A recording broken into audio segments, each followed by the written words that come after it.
kan si Agus ini nanya mau turun di mana Bu gitu kan. Nah si ibu ini diem aja tuh, nggak kedengeran suaranya kayak gitu. Terus si Agusnya mikir jangan-jangan nggak denger karena suara motor gitu kan. Terus dia ngulangin lagi mau turun di mana Bu dengan suara yang lebih dikerasin. Ternyata sama aja, si ibu ini tuh hanya diem karena penasaran. Si Agus itu ngelihat ke spion dan dia ngelihat di spion itu ternyata nggak ada penumpang di belakang dia, jadi nggak ada orang yang duduk di belakang dia guys. Akhirnya kan si Agus ini bingung gitu, loh kok nggak ada, kemana tadi kan bonceng. Terus dia berhenti dia noleh kan, noleh ke belakangnya dia gitu untuk mastiin bener-bener nggak ada, takutnya jangan-jangan ketinggalan, tapi perasaan tadi kan udah naik gitu kan. Ternyata bener emang nggak ada itu si ibu dan anaknya. Pas lagi bingung gitu, dia kan masih noleh ke belakang, terus dia kan noleh ke arah depan lagi kan, dia sambil bingung gitu nih kemana ini gitu. Ternyata guys di sebelah motornya dia persis udah berdiri sesosok wanita dengan perut berlobang dan keluar ususnya, dan ada bayinya juga. Jadi kayak sundel bolong guys, cuman kalau sundel bolong itu kan lubangnya di punggung ya, ini di depan.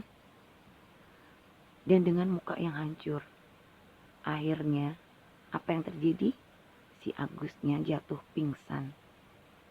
Dan dia baru sadar waktu ada suara klakson yang ngebuat dia jadi kebangun gitu. Jadi ada mobil nih ngelaksonin dia gitu kan. Terus si Agusnya kan siuman, cuman kan dia masih kegeletak gitu ya, karena mungkin masih bingung juga, masih lemes juga. Ada ditolong gitu seorang bapak-bapak. Terus ditanyain kan kenapa gitu kok bisa tiduran di jalan, apa habis kecelakaan atau gimana. Nah si Agus ini milih untuk nggak cerita guys, dia cuman bilang iya habis jatuh pak gitu, tadi sempet pusing katanya gitu. Jadi nggak, si Agus ini nggak mau menceritakan kejadian yang sebenarnya. Terus akhirnya dia mengucapkan terima kasih ke bapak yang apa, sopir mobil ini gitu kan, yang udah nolongin dia. Terus si bapak itu kan balik lagi ke mobilnya, si Agusnya naik ke motornya kan mau melanjutkan perjalanan gitu. Nah si Agus ini sempat ngelihat dari spion arah mobil yang berhenti di belakangnya dia. Ternyata itu mobil ambulan dan ada tulisannya mobil jenazah kayak gitu.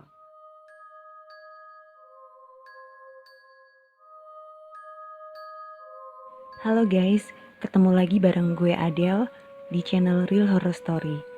Dimana di channel ini akan menceritakan tentang kisah-kisah mistis berdasarkan pengalaman nyata atau real story. Dan sebelum gue lanjut, silakan klik tombol like dan juga subscribe bagi kalian yang belum subscribe. Dan juga klik tombol lonceng supaya kalian akan mendapatkan notifikasi jika ada video-video terbaru dari Real Horror Story. Dan juga jangan lupa untuk komen serta share jika kalian suka dengan channel gue ini. Halo guys, ketemu lagi bareng gue Adele di channel Real Horror Story. Dan sebelumnya gue minta maaf ya kalau suara gue lagi agak-agak keserak nih ya. Berhubung lagi agak gak enak badan, tapi gak apa-apa, biar kalian tetap bisa terhibur dengan kisah-kisah horor ya yang bakalan gue ceritain buat kalian. Nah sebelum gue lanjut, jangan lupa untuk klik tombol like ya, dan juga silahkan komen serta share jika kalian suka dengan channel gue ini. Dan juga buat kalian yang baru aja nemuin channel gue ini, jangan lupa klik tombol subscribe dan nyalakan loncengnya supaya kalian akan mendapatkan notifikasi jika ada video-video terbaru dari Real Horror Story. Dan sekarang juga Real Horror Story ada Spotify-nya ya guys. Nanti linknya bisa kalian lihat di deskripsi. Dan untuk kalian juga yang mungkin punya kisah-kisah horor ya, yang real story, kalian bisa juga share ke email dari Real Horror Story. Jadi kalian bisa kirimkan ke email dari Real Horror Story ya. Nanti juga ada di deskripsi, nanti bisa kalian lihat di sana. Nah oke guys, sekarang gue mau lanjut untuk ceritain. Ini adalah salah satu urban legend ya, yang ada di kota Semarang. Nah, tempatnya ini nggak usah gue ini sebutin ya. Pokoknya itu tempatnya ada di kawasan yang dekat-dekat kampus gitu. Dan itu juga kampus-kampus yang cukup ternama lah di kota Semarang gitu. Nah, kawasan itu adalah kawasan perbukitan guys gitu. Jadi jalannya itu agak menanjak gitu ya. Nah, dan di sana itu juga sepi karena memang agak di ujung gitu kan dari kota Semarang gitu. Jadi bukan di tengah kotanya. Dan kebetulan di situ ada beberapa kisah-kisah tragis juga yang terjadi di daerah tersebut gitu. Jadi ini jalannya itu ada sebuah terowongan guys. Itu terowongan yang merupakan terowongan jalan tol. Jadi atasnya itu jalan tol gitu kan. Nah dulu itu pernah ada kejadian, ada seorang wanita yang dibunuh dan kemudian mayatnya itu digeletakin di tengah jalan di terowongannya itu. Sehingga setelah kejadian itu tuh banyak sekali kejadian-kejadian mistis yang terjadi di situ gitu. Terus juga pernah ada sekitar tahun 80-an gitu ya, itu pernah ada sepasang muda-mudi yang berbuat mesum di daerah situ ya. Terus mereka itu gancet guys gitu loh, sampai kemudian harus dibawa ke rumah sakit, dievakuasi gitu. Terus juga belum lama ya, sekitar tahun 2017 itu juga pernah terjadi lagi nih kasus pembunuhan gitu. Jadi daerah itu tuh sering banget untuk tempat pembuangan mayat guys gitu. Jadi kalau orang ada yang membunuh gitu kan, dibuangnya di situ. Karena emang itu kan kawasannya dulunya kayak hutan gitu ya. Jadi masih ya perbukitan gitu lah, yang akhirnya dibikin jalan tembus dan itu banyak kampus-kampus di situ gitu.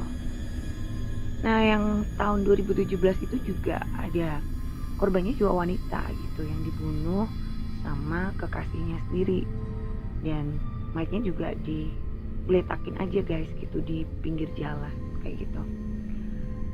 Nah yang mau gue ceritain ini itu juga ada hubungannya dengan urban legend yang pernah terjadi di kawasan tersebut. Itu dulu sekitar tahun 90-an ya, gue lupa tepatnya tahun berapa. Tapi saat itu tuh ada kasus pembunuhan seorang mahasiswi. Jadi ceritanya mahasiswi ini berasal dari luar pulau guys gitu, dan karena mungkin dia juga bukan berasal dari yang keluarga yang cukup berada gitu kan, jadi mungkin untuk harus bolak-balik ke rumahnya, maksudnya balik mudik gitu ya, mungkin juga nggak terlalu mudah buat dia gitu. Sehingga saat itu si cewek ini kan lagi mau skripsi gitu, pas persis liburan Idul Fitri. Cuman dia nggak pulang gitu karena memang dia masih ngejar skripsi. Terus kondisi dari keluarganya itu juga mungkin finansialnya lagi nggak bagus karena orang tuanya itu hanya tinggal ibunya aja guys gitu. Sehingga dia memutuskan untuk nggak pulang. Tapi dia udah telepon gitu kan ke mamahnya, dia ngabarin kalau memang dia nggak pulang untuk lebaran kali itu gitu. ya meskipun mungkin orang tuanya sedih juga gitu ya, tapi ya akhirnya mau gimana lagi, akhirnya ya nggak apa-apa gitu kan, diizinin gitu. Nah karena itu hari lebaran gitu kan, otomatis semuanya pada mudik kan yang ada di kosan tersebut. Nah karena hari itu adalah hari lebaran, jadi kosan itu sepi guys, karena semuanya pada mudik pulang ke rumahnya masing-masing, dan tinggal si cewek ini sendirian di kosan kayak gitu. Waktu itu temennya dia yang satu kosan, jadi sahabatnya dia tuh juga sempet nanya, kamu nggak pulang kayak gitu kan, terus dia bilang enggak, aku di kosan aja gitu, dia telepon mama juga kok kalau nggak balik gitu kan. Ya si sahabatnya ini juga sebenarnya kasihan gitu, cuman karena ya gimana ya, namanya lebaran kan pasti banyak kan orang pada mudik gitu, jadi akhirnya mau nggak mau ya si temennya ini tetap mudik guys, sehingga ya cewek ini akhirnya tinggal sendiri di kosan. Nah kejadian tragis itu terjadi saat dia tuh sendirian di kos kayak gitu. Kebetulan ada rumah ya, salah satu rumah yang sedang dibangun di situ, jadi kan banyak pekerja-pekerjanya tuh, kuli-kuli bangunannya gitu. Nah si otak pembunuhan ini tuh salah satu dari kuli bangunan tersebut guys. Jadi sebenarnya niatnya awalnya nggak pengen membunuh, dia cuma sekedar pengen nyuri barang gitu, karena dia ngeliat wah kosannya kok sepi gitu loh, nggak ada orang gitu kan, lagi pada mudik, jadi dia tuh pengen memanfaatkan kesempatan kayak gitu. Nah pas si kuli ini tuh ngelewatin rumah tersebut, ngelewatin kosan itu gitu kan, dia kan mulai kayak mengintai gitu ya, lihat sikon gitu. Dia ngeliat ada salah satu kamar yang ternyata pintunya itu agak terbuka kayak gitu, nggak ditutup. Nah, cuman kok sepi banget gitu kan. Terus dia tetap ngintip di situ, dan dia lihat nggak ada orang gitu di kamar itu. Jadi langsung lah dia masuk gitu kan. Dia ngambil barang-barang berharga yang ada di salah satu kamar di kosan tersebut. Nah ternyata kosan ini tuh kosan si cewek yang tadi guys gitu, kita sebut aja namanya Mawar lah ya. Nah jadi kamar yang terbuka ini agak terbuka sih, nggak yang ngebuka banget pintunya sebenarnya. Itu kamarnya si Mawar. Kebetulan si Mawar itu lagi di kamar mandi. Jadi karena itu kan kosan yang biasa, bukan yang ada kamar mandi dalamnya gitu guys. Jadi kamar mandi itu di luar kayak gitu. Nah si Mawar ini lagi di kamar mandi, cuman dia lupa ngunci pintu kamarnya. Dia pikir kan kosannya itu ada pintu pagarnya ya, jadi kan aman gitu, karena pintu pagarnya tertutup. Dia nggak nyangka kalau ternyata si kuli bangunan ini tuh bisa masuk dengan cara manjat tembok gitu. Dan waktu si kuli bangunan ini lagi ngambilin barang-barang, kepergok sama si Mawar yang kebetulan udah selesai dari kamar mandi. Nah karena panik, akhirnya dia tuh mukul si Mawar ini guys gitu. Jadi si Mawar ini dipukul, terus dicekek, dan kepalanya itu dibenturin ke tembok gitu, sampai akhirnya si Mawar ini pingsan. Nah karena panik gitu kan, saking paniknya si kuli ini sempat nyembunyiin jasadnya si Mawar ini gitu selama beberapa jam lah di dalam kamar tersebut. Jadi dikunci sama dia ngambil kuncinya kan, terus pintunya dikunci. Dia cari akal gimana caranya supaya dia bisa kayak menghilangkan barang bukti gitu. Jadi menyembunyikan jasadnya si Mawar ini. Terus dia pinjam motor sama temennya, dia balik lagi ke kosan itu, dan dia ngebawa jasadnya si Mawar ini ke sebuah bukit yang ada di dekat komplek kampus gitu. Jadi ada salah satu kampus yang jalannya itu nanjak. Nah itu di situ tuh dulu bekas kayak hutan gitu ya. Jadi di situ ada masih ada kayak jurangnya gitu guys gitu.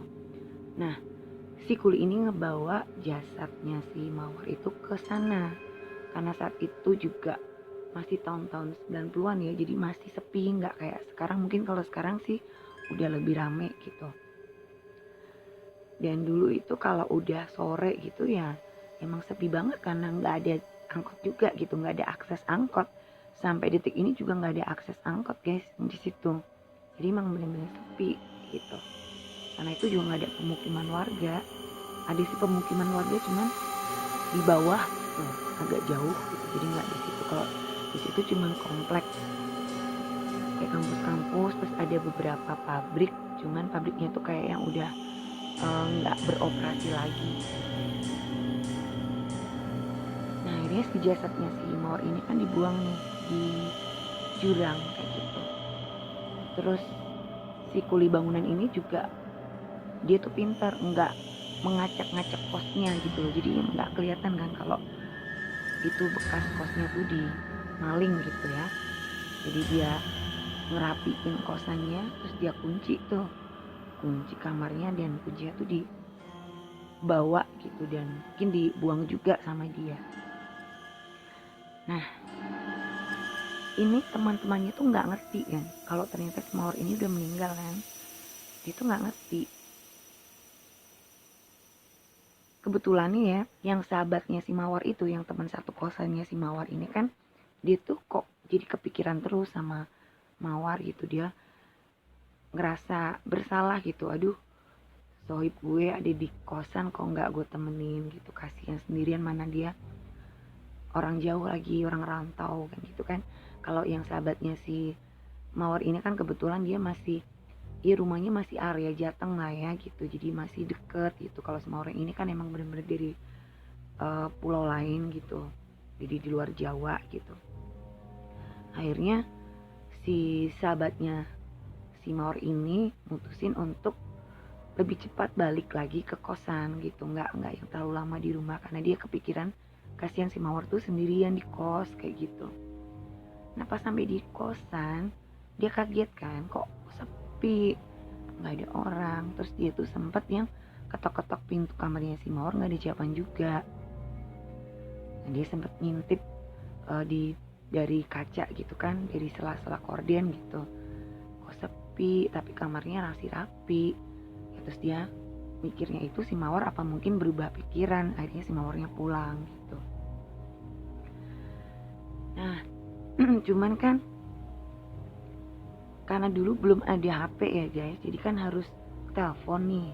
Si sahabatnya Mawar ini nggak ngerti kan nomor telepon rumahnya Mawar yang ada di luar pulau itu. Jadi dia juga nggak bisa ngubungin si Mawar kan. Dia pikirnya ya si Mawar itu emang udah pulang ke rumah gitu. Sampai akhirnya berapa minggu kemudian si Mawar ini tetap nggak balik-balik ke rumah, maksudnya nggak balik ke kosan gitu. Si sahabatnya si Mawar ini mulai bingung gitu, kok tumben ya lama banget si Mawarnya mudik gitu kan. Dia lagi skripsi gitu kan, dia lagi ngejar skripsi, jadi kan harus bolak-balik ke kampus juga, harus ngubungin dosen pembimbingnya kan. Nah ini si Mawarnya kok nggak balik-balik, dia juga sempat mikir gitu, kenapa gitu kan. Sampai akhirnya kira-kira ya sebulan atau 2 bulan kemudian lah gitu, itu mamahnya si Mawar ini datang ke Semarang guys gitu. Dia datang ke kosan dan kebetulan sahabatnya si Mawar ini, sebut aja Melati gitu ya, si Melati ini pas ada di kosan, sehingga si Melati ini yang nemuin karena belum pernah ketemu sama mamanya kan, mamanya si Mawar, jadi dia nggak ngerti. Terus akhirnya mamanya Mawar itu kan kayak memperkenalkan diri gitu kalau dia itu mamanya si Mawar. Terus dia cerita gitu kalau si Mawar ini udah sebulan lebih itu nggak ada kabar. Jadi enggak yang nelpon ke rumah ngasih kabar, padahal biasanya si Mawar ini selalu ngabarin mamanya kayak gitu, sering lah telepon interlokal gitu kan. Nah otomatis si Melati ini kan jadi bingung gitu ya, kok ternyata Mawar nggak ada di rumahnya gitu, nggak mudik. Terus kemana, karena di kosan juga nggak ada. Terus malah dia kaget kan jadinya. Terus dia sempat, loh masa tante gitu, si Mawar tuh juga udah lama nggak di kosan, saya pikir malah pulang dia ke rumah gitu. Memang waktu itu dia sempat ngomong dia nggak mudik karena lagi ngejar skripsi, terus emang karena dibilang finansialnya lagi nggak bagus tante gitu kan. Nah terus si mamanya Mawar juga bilang kalau iya bener gitu, kalau saat itu memang finansial keluarganya lagi nggak bagus sehingga nggak ada transportnya buat ngasih Mawar untuk mudik gitu, karena kan emang karena rumahnya di luar pulau ya, itu kan biayanya lebih gede guys, mau naik kapal mau naik pesawat juga sama aja gitu kan. Terus si mamanya juga cerita kalau si Mawar ini udah minta izin gitu, udah ngasih tahu lah ya intinya kalau dia lagi ngerjain skripsi juga kayak gitu. Nah dari situlah akhirnya bingung kan mereka gitu, ini Mawar kemana, sementara dulu itu belum ada handphone, jadi kan nggak bisa buat ngeceknya ya. Kalau ada handphone tinggal telepon kan, ini belum ada zaman segitu gitu. Nah, akhirnya si mamanya ini pulang gitu, pulang ke tempat tinggalnya kayak gitu, sambil berusaha untuk tetap mencari tahu gitu dimana keberadaan putrinya gitu, karena emang bener-bener si Mawar ini kayak yang hilang tanpa jejak gitu guys. Cuman kosannya masih rapi, barang-barangnya masih ada di situ gitu. Jadi mungkin mamanya juga nggak ngecek terlalu nggak terlalu ngecek gitu. Kalau mungkin ada beberapa barang yang hilang, atau mungkin juga malah si kuli ini nggak jadi ngambil gitu ya, karena dia udah terlanjur ketahuan, terus dia malah jadi ngebunuh orang, dan dia takut juga mungkin dia udah nggak kepikiran lagi buat maling gitu. Nah akhirnya si Melati ini kan dia tetap berusaha untuk nyari tahu nih keberadaan si Mawar di mana.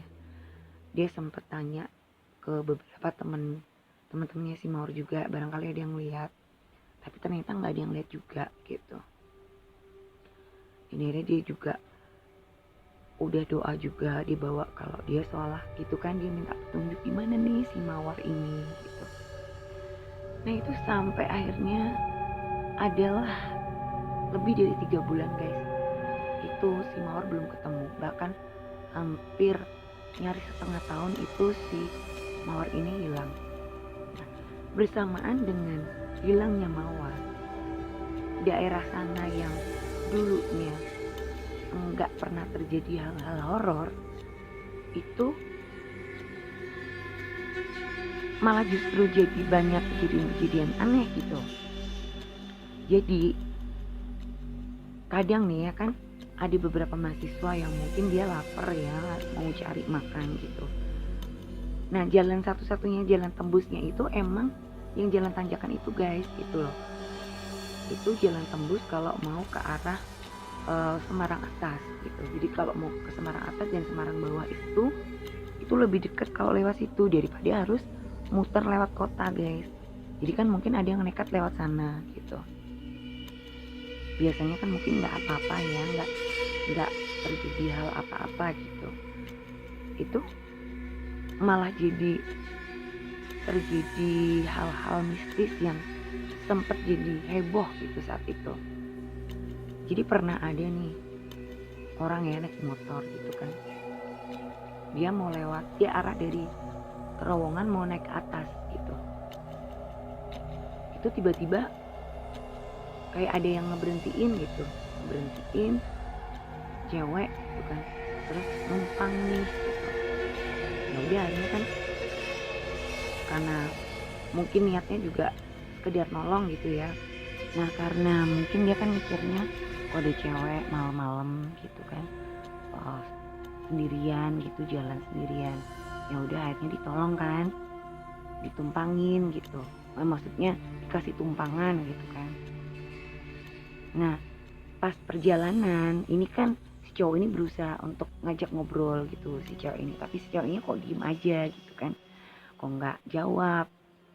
Akhirnya si cowok ini ngelihat ke spion, loh kok nggak ada.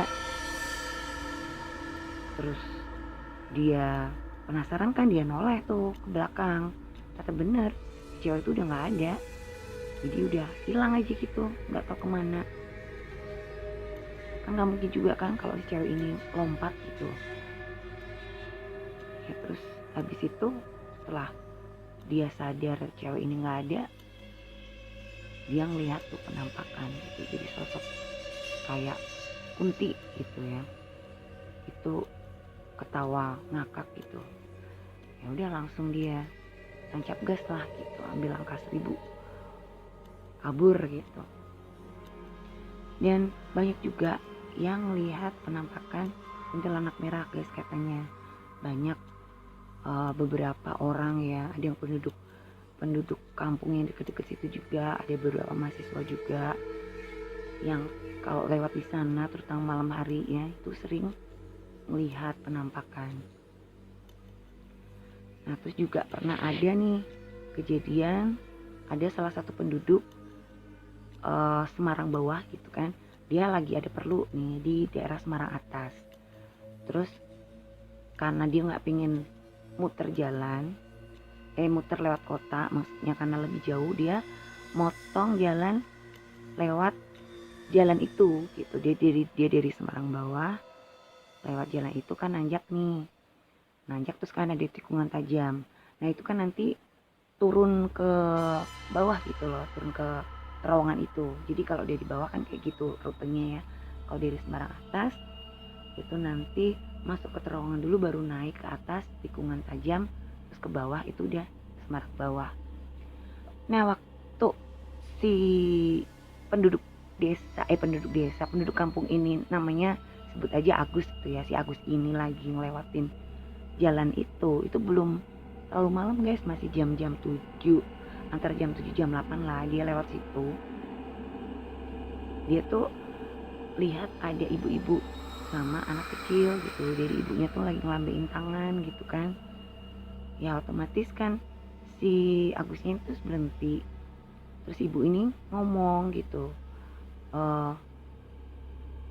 mas tolong dong gitu, anakku lagi sakit nih, boleh nggak numpang sampai atas gitu, anakku mau bawa anakku ke dokter gitu kan.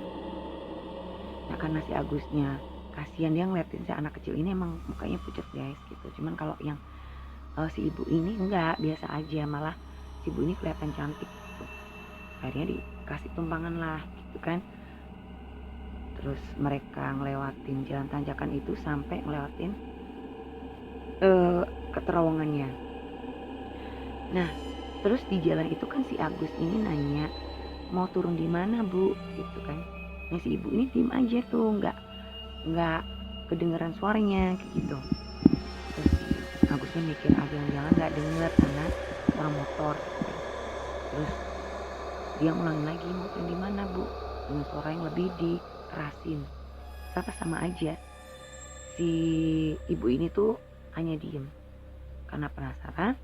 Si Agus itu ngelihat ke spion, dan dia ngelihat di spion itu ternyata nggak ada penumpang di belakang dia, jadi nggak ada orang yang duduk di belakang dia guys.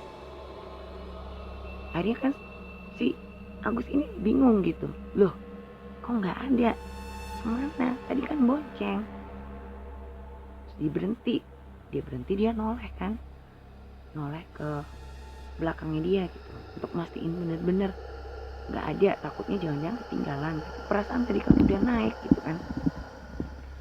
Kita bener emang nggak ada itu si ibu dan anaknya. Pas lagi bingung gitu, dia kan masih noleh ke belakang, terus dia kan noleh ke arah depan lagi kan, sambil bingung gitu nih kemana ini gitu. Ternyata di sebelah motornya dia persis udah berdiri sesosok wanita dengan perut berlubang dan keluar ususnya, dan ada bayinya juga. Jadi kayak sundel bolong guys. Cuman kalau sundel bolong itu kan lubangnya di punggung ya, ini di depan, dan dengan muka yang hancur. Akhirnya apa yang terjadi? Si Agusnya jatuh pingsan, dan dia baru sadar waktu ada suara klakson yang ngebuat dia jadi kebangun gitu. Jadi ada mobil nih ngelaksonin dia gitu kan. Terus si Agusnya kan siuman, cuma kan dia masih kegeletak gitu ya, karena mungkin masih bingung juga, masih lemes juga. Jadi ditolong gitu seorang bapak-bapak. Terus ditanyain kan kenapa gitu, kok bisa tidur dan gala, kenapa habis kecelakaan atau gimana. Nah si Agus ini milih untuk gak cerita guys. Dia cuma bilang ya habis jatuh pak, jadi sempet pusing katanya gitu. Jadi nggak, si Agus ini nggak mau menceritakan kejadian yang sebenarnya. Terus akhirnya dia mengucapkan terima kasih ke bapak yang sopir mobil ini gitu kan, yang udah nolongin dia. Terus si bapak itu kan balik lagi ke mobilnya, si Agusnya naik ke motornya kan mau melanjutkan perjalanan gitu. Nah si Agus ini sempat melihat dari spion arah mobil yang berhenti di belakangnya dia. Ternyata itu mobil ambulan dan ada tulisannya mobil jenazah kayak gitu. Nah itu banyak banget ya guys kejadian-kejadian mistis yang terjadi di daerah itu. Jadi banyak juga yang sering melihat itu penampakan-penampakan di daerah sekitar terowongan, terus tanjakan itulah. Ada yang melihat kuntilanak merah juga katanya. Terus juga ya semakin banyak gitu, semakin banyak kejadian-kejadian horor yang terjadi di wilayah itu gitu loh guys. Nah tadinya si Melati ini kan nggak ngerti, belum dengar gitu kalau ada cerita-cerita mistis di daerah tanjakan, sepanjang tanjakan sampai ke terowongan tersebut. Dan si Melati ini kan masih nyari terus kan keberadaannya si Mawar ini di mana, karena si Mawar ini belum juga ada kabarnya, dia nggak balik juga ke kos dan nggak mudik juga ke rumahnya, karena kan si mamanya juga tetap kontak sama si Melati ya. Jadi mamanya suka telepon ke kosan karena dulu belum ada HP gitu kan, jadi teleponnya kan ke telepon rumah nih, telepon kos, karena di kos kan ada teleponnya. Jadi mamanya masih ngecek gitu, si Mawar ada nggak gitu, pulang nggak. Ternyata emang belum pulang gitu kan. Dan karena mamanya nanya, otomatis si Melati ini kan jadi tahu gitu kalau si Mawar juga nggak pulang ke rumahnya gitu.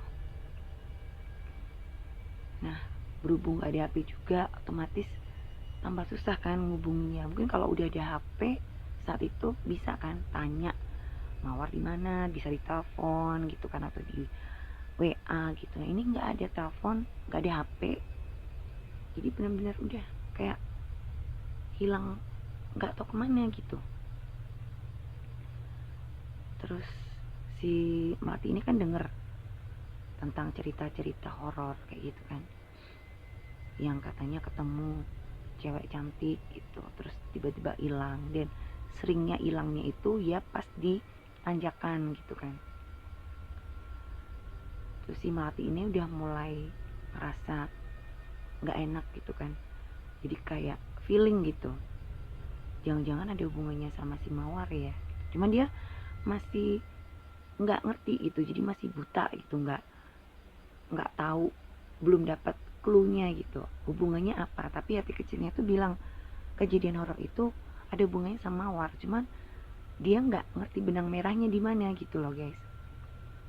Sampai akhirnya dia mutusin untuk tirakat guys, dia puasa gitu kan, dia juga sholat hajat gitu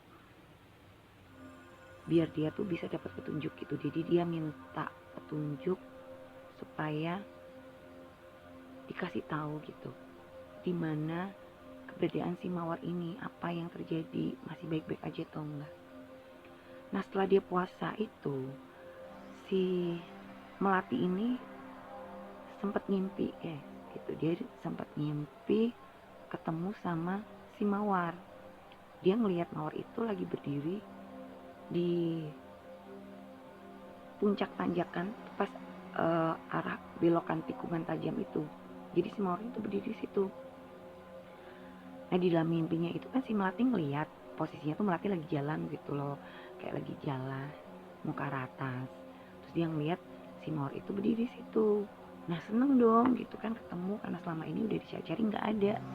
Si panggil mawar gitu, kemana aja kamu gitu kan. Si mawarnya tuh cuma diem aja. Jadi kan terus melati kan berusaha nyamperin nih, karena dia ada di bawah kan jalan gitu. Dia buru-buru, mawar tunggu kan gitu kan. Begitu dia nyampe, mawarnya tuh hilang guys. Dan itu mimpi itu selalu berulang sampai beberapa kali lah. Si melati ini selalu mimpi hal yang sama terus menerus. Dan di mimpinya itu tuh si mawarnya tuh cuma diem gitu, dan kelihatan raut mukanya tuh sedih kayak gitu. Nah pas dia mimpi itu gitu kan, dia baru denger cerita kalau ada maksudnya dia baru denger lengkapnya gitu. Tadinya kan mungkin dia baru cuman sekedar denger selentingan doang gitu kan. Terus dia coba survei mungkin gitu kan. Terus ada cerita kalau biasanya penampakannya tuh hilang di daerah puncak tersebut pas tikungan.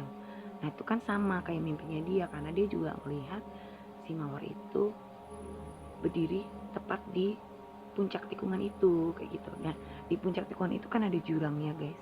Jadi ada kayak apa sih, ngarai apa ya, jadi semacam jurang gitulah gitu. Nah dia berdiri di atasnya kayak gitu.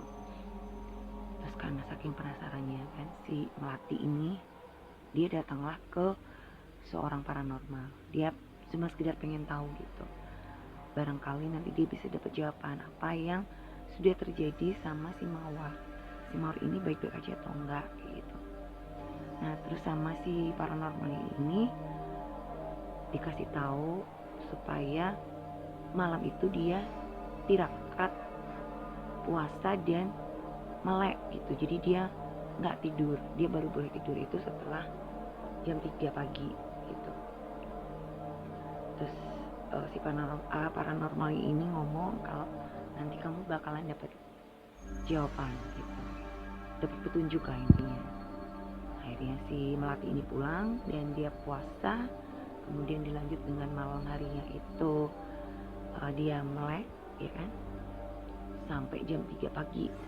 Nah setelah jam 3 pagi itu si melati tuh ngantuk guys. Ngantuknya tuh benar-benar luar biasa sampai dia nggak sengaja itu ketiduran. Di dalam tidurnya itu dia bermimpi yang sama seperti yang sudah terjadi beberapa waktu lamanya gitu ya, karena dia kan sering banget tuh dimimpiin sama si mawar setelah dia tirakat itu kan. Dia mimpi lagi yang sama, cuman bedanya kali ini si mawarnya itu ngomong. Kalau tadi nggak pernah bersuara, si mawarnya bilang tolong aku gitu kan, sambil mukanya tuh kayak kelihatan lebih sedih gitu, jadi kayak nangis gitu kan. Dan si melati ini kebangun persis saat azan subuh. Jadi dia tuh cuma tidur sebentar doang kan, dari jam 3 sampai subuh. Gak ada sejam berarti ya, karena biasa subuh kan jam 4-an kan, jam 4 kurang. Dia kebangun, terus dia langsung ngerasa pasti udah ada something wrong happen gitu kan, something bad happen yang terjadi sama si mawar gitu. Akhirnya dia telepon ke mamanya mawar untuk minta izin lapor ke polisi. Jadi emang selama ini tuh belum dilaporin ke polisi guys gitu, karena posisinya kan mamanya mawar ini tinggalnya di beda pulau ya. Jadi kalau mau laporan polisi juga gimana gitu, susah kan, karena kebetulan mamanya si mawar ini juga bukan keluarga kaya yang bisa sering-sering bolak-balik gitu ke Jawa gitu kan, karena pasti kan butuh biaya banyak juga. Jadi dia masih berpikir Mawar itu ya baik-baik aja, mungkin lagi kemana gitu, atau mungkin juga udah laporan juga ya, kurang tahu juga gue ya gitu. Tapi intinya akhirnya si Melati ini minta izin gitu ke mamanya Mawar untuk dia ngelaporin, karena kan dia bukan keluarga. Seharusnya kan yang ngelaporin itu kan keluarga kan yang bersangkutan, bukan orang lain, karena si Melati ini kan cuma sahabatnya doang. Terus dia diizinin sama mamanya Mawar. Akhirnya si Melati ini diantar sama temennya yang lain ke kantor polisi, dan dia menceritakan kronologisnya kalau si Mawar ini udah gak balik ke kosan udah hampir 6 bulan dan bener-bener hilang tanpa jejak, gak tahu kemana. Ini juga cerita mamanya domisili di luar Jawa dan bukan orang Brada juga. Terus si Melati ini juga ceritain mimpinya, sampai yang ke mimpinya dia terakhir si Mawar ini minta tolong kayak gitu, dan dia minta bantuan ke polisi untuk coba dicek di tempat yang biasa Mawar itu berdiri gitu, di mimpinya si Melati. Jadi di puncaknya persis tikungan itu kan, si Melati tuh minta tolong gitu ke polisi untuk coba dievakuasi gitu daerah situ, barangkali nanti ada petunjuk tentang Mawar gitu. Akhirnya beneran nih guys, polisi datang ke sana gitu dengan membawa anjing pelacak setelah mendapat laporan dari si Melati gitu kan. Dan si polisi ini juga kan udah ngubungin mamanya Mawar juga, dan emang dibenerin kalau Mawar ini hilang gitu kan. Terus si mamanya Mawar juga udah memberikan kuasa ke Melati gitu untuk melapor gitu sebagai pengganti keluarga lah, apa wakil dari keluarga gitu. Terus akhirnya polisi ini kan mulai menelusuri nih daerah apa sih yang tanjakan itu, yang dimana di situ tuh ada jurang ya kan, dengan anjing pelacak. Dan ternyata bener guys, di bawah jurang itu ditemukan sesosok tengkorak manusia, dan itu diperkirakan tengkorak wanita karena ada rambutnya panjang kayak gitu. Akhirnya dibawa ke rumah sakit dan diotopsi. Kemudian mamahnya si Mawar itu diminta datang kan ke Semarang untuk ya tes DNA lah ya gitu. Dan ternyata benar, emang itu tengkorak dari si Mawar. Cuman yang belum ketemu apa yang menyebabkan si Mawar ini meninggal gitu. Kenapa bisa meninggal? Karena nggak mungkin juga kecelakaan. Si Mawar ini nggak punya motor guys, jadi kalau kemana-mana dia naik angkot. Kok bisa terjun ke jurang? Kan nggak mungkin juga dia bunuh diri, kayaknya impossible banget gitu. Karena si Mawar ini bukan tipe cewek yang aneh-aneh lah, intinya kayak nggak punya masalah lah gitu. Nah terus nggak lama setelah ditemukannya tengkoraknya si Mawar ini gitu kan si Melati dan mamanya ini tetap doa terus dong tentunya ya, doain si Mawar ini supaya terungkap gitu, kenapa kok Mawar ini bisa meninggal gitu loh. Karena masih teka-teki kan, masih pasti hitam putih itu nggak jelas gitu kenapa dia meninggal. Tiba-tiba ada seorang laki-laki yang datang ke kantor polisi, dan dia mengaku bahwa dia sudah melakukan pembunuhan sekitar 6 bulan yang lalu di sebuah kosan di daerah Semarang bawah. Dan dia juga cerita kalau waktu itu tuh dia nggak sengaja, dia hanya sekedar lewat di depan kosan itu, terus ngelihat pintu salah satu pintu kamar di kosan itu tuh kebuka sedikit gitu, terus timbullah niat jahat gitu, dia kepengen nyuri. Terus dia masuk ke kosan itu, emang nggak buka pagar karena pagar itu kan dikunci di dalam gitu kan. Dia lompat tembok kayak, karena kuli kan, jadi kan gampang buat dia naik-naik manjat-manjat gitu. Dia lompat tembok, masuklah ke kamarnya si Mawar gitu, dan dia berusaha mencari barang berharga. Cuma dia nggak ngacak-ngacak, kalau ngacak-ngacak kan kelihatan banget kalau maling gitu kan. Ya dia berusaha serapi mungkin biar nggak ketahuan lah kalau dia nyolong gitu. Pas dia lagi nyari-nyari benda berharga, tiba-tiba Mawar itu udah berdiri di belakangnya dia, mergokin. kaget lah kan dia kan, karena saking takutnya Mawar bakalan teriak atau iya nanti dia bakalan ketahuan. Akhirnya dia ngebekap si Mawar ini dan sambil dicekik gitu, terus kepalanya tuh dibenturin ke tembok beberapa kali, dan akhirnya kan si Mayang ini pingsan gitu kan. Terus ya akhirnya si Kuli ini pergi gitu kan. Dia sempat ninggalin si Mawar ini yang lagi nggak sadarkan diri gitu kan di dalam kosan. Jadi dikunci dari luar, kuncinya dibawa gitu.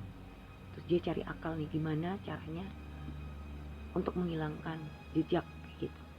Terus dia pinjam motor temennya kan si Kuli ini, dia balik ke kosan tersebut dan dia nemuin emang si Mawar ini udah nggak ada.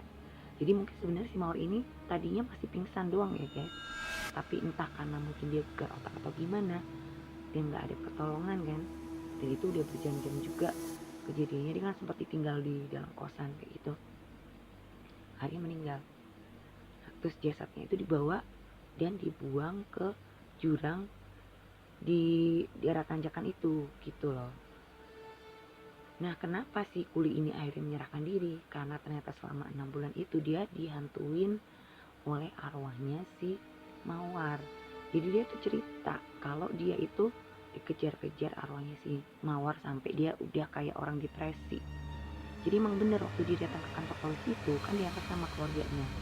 Tuh kelihatan emang penampilannya agak berantakan gitu guys, kayak orang depresi. Jadi kadang suka kayak pandangan matanya kosong. Ya karena bener sesuai ceritanya ya kan. Dan dengan kejadian itu akhirnya si ini ditahan. Dan di dalam tahanan itu si Kuli ini sering teriak-teriak tuh guys gitu, jerit-jeritan gitu. Dia bilang ampun sudah jangan ganggu aku gitu, pergi sana, aku kan udah ngaku gitu, jangan datang lagi kayak gitu. Jadi dia tuh masih melihat gitu sosok arwahnya si Mawar itu. Kalau dia cerita sama polisinya, dia kadang kan histeris gitu, pak polisi tolong pak, usir dia gitu. Ya polisinya mengusir siapa, orang gak lihat siapa kayak gitu. Itu kejadian sempat masuk surat kabar loh guys dulu, bahkan tentang si Kuli ini itu yang udah ditahanan dia histeris seperti itu. Nah ini kan terungkap nih ya kejadian tentang si Mawar ini. Nah meskipun si Mawar ini sudah ditemukan dan akhirnya dimakamkan dengan layak ya, cuman emang daerah situ akhirnya tetap angker guys, karena juga banyak kejadian pembunuhan yang lain kan, yang tadi udah gue sebutin. Ada yang dibuang persis di tengah-tengah jalan tuh, di terowongan itu benar-benar digeletakin di tengah jalan kayak gitu. Terus yang ada sepasang muda-mudi yang berbuat mesum di dekat-dekat situ di semak-semak itu kan, emang banyak semak-semaknya gitu, malah mereka gencar gitu kan, sekitar tahun 80-an. Terus juga tahun 2017 itu ada kejadian juga lagi pembunuhan, cuman dia bunuhnya sebenarnya nggak di area situ, beda, Semarang bawah juga, cuman bukan di situ gitu, cuma dibuangnya di situ guys, di dekat terowongan itu, digeletakin di pinggir jalan. Sebenarnya mungkin itu sempat kepergok sama warga gitu, jadi saking takutnya langsung dilemparin gitu itu jasadnya. Mungkin dia juga lagi nyari tempat buat ngebuang gitu. Nah mitos-mitos tentang penampakan kunti juga hal gaib yang ada di situ itu juga pernah gue alamin. Jadi gue pernah lewat daerah situ guys, karena gue ada satu keperluan gitu kan, gue ada latihan band. Kemudian gue lewat gue dari arah atas supaya lebih ringkes gitu kan, lebih menghemat waktu, nggak terlalu jauhan. Gue lewat situ. Nah itu gue nggak sendirian, gue sama anak gue gitu. Itu siang bolong guys gitu kan, karena gue ada latihannya itu jam 1. Gue habis jemput anak gue sekitar jam 11.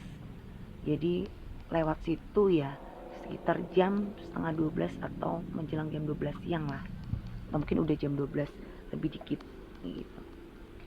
Pas persis di jalanan dekat terowongan, jadi sekitar 20 atau 30 meter sebelum terowongan, itu kan di kanan kiri gue itu ada kayak pabrik yang udah nggak kepake gitu guys. Masih bersih sih, cuman kelihatan pintunya tuh tertutup rapat gitu, kayak dikunci pintu pagar gitu kan. Dan nggak kelihatan ada aktivitas apapun di situ, nggak ada motor, nggak ada mobil berhenti di situ juga. Jadi emang bener-bener sepi guys. Daerah situ tuh mau siang mau malam, apalagi malam gitu, itu sepi banget. Dan kalau malam juga minim penerangan, ada sih lampu jalan cuman nggak banyak gitu, dan lampunya tuh kan kuning jadi kan nggak terlalu yang terang-terang banget gitu kan. Nah itu siang hari, gue pas mau lewat tiba-tiba gue kedenger ada suara cewek ketawa deh, hahaha gitu. Gue kaget dong, perasaan kan nggak ada orang di situ gitu loh, baik di jalan maupun di pabrik yang kanan kiri gue itu nggak ada orang sama sekali. Dan gue langsung refleks noleh ke kanan kiri, siapa yang ketawa gitu. Itu suara kedengeran jelas banget di telinga gue guys, jadi kayak yang deket gitu loh.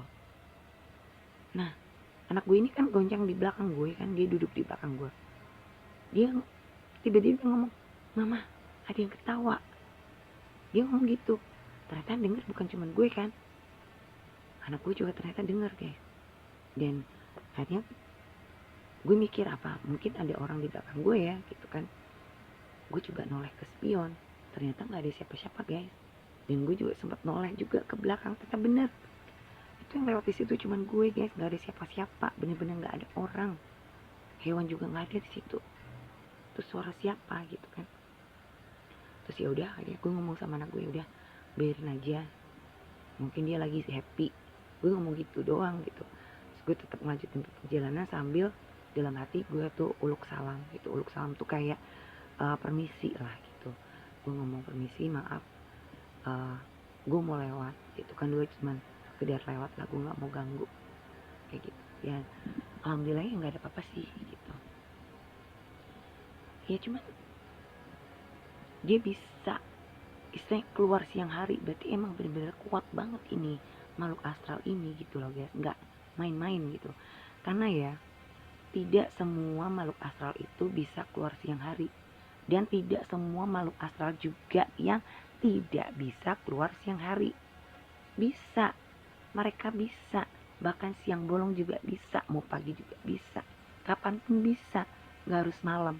Kalau ada yang bilang setan cuma keluar malam, itu ngawur guys, salah. Bisa, cuman enggak semua. Yang bisa hanya yang istilahnya kastanya tinggi lah gitu. Jadi mereka ada tingkatan-tingkatannya kan. Itu bisa guys, dan itu emang bener-bener nyata kayak gitu. Dan adalah beberapa orang yang pasti juga bisa pernah ngebuktiin gitu, pernah ngalamin sendiri mereka ketemu makhluk halus tuh siang hari, bahkan siang bolong kayak gitu.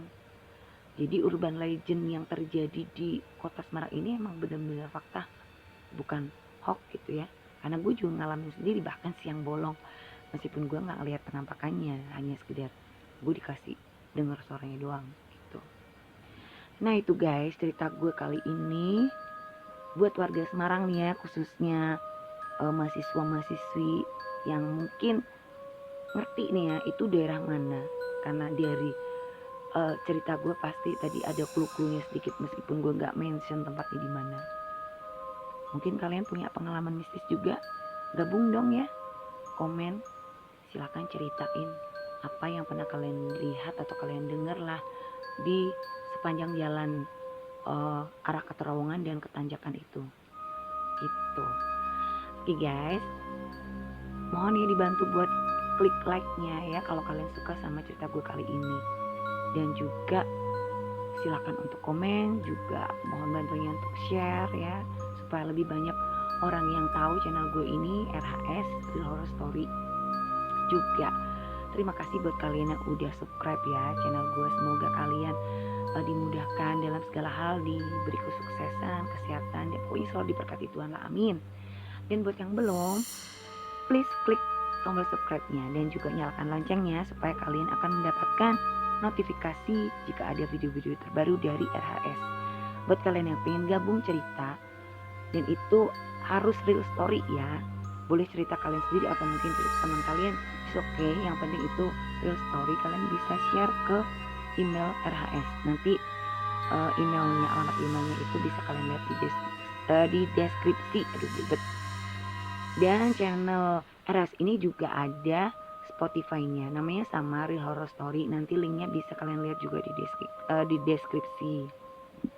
Aduh udah cukup ya, nih berhubung suara gue juga udah serak, jadi belibet juga ngomongnya. Sampai di sini dulu ya guys. Jangan lupa setiap Kamis malam ya pantengin, karena RHS akan selalu update setiap Kamis malam jam 19.30, setengah 8 malam waktu Indonesia Barat.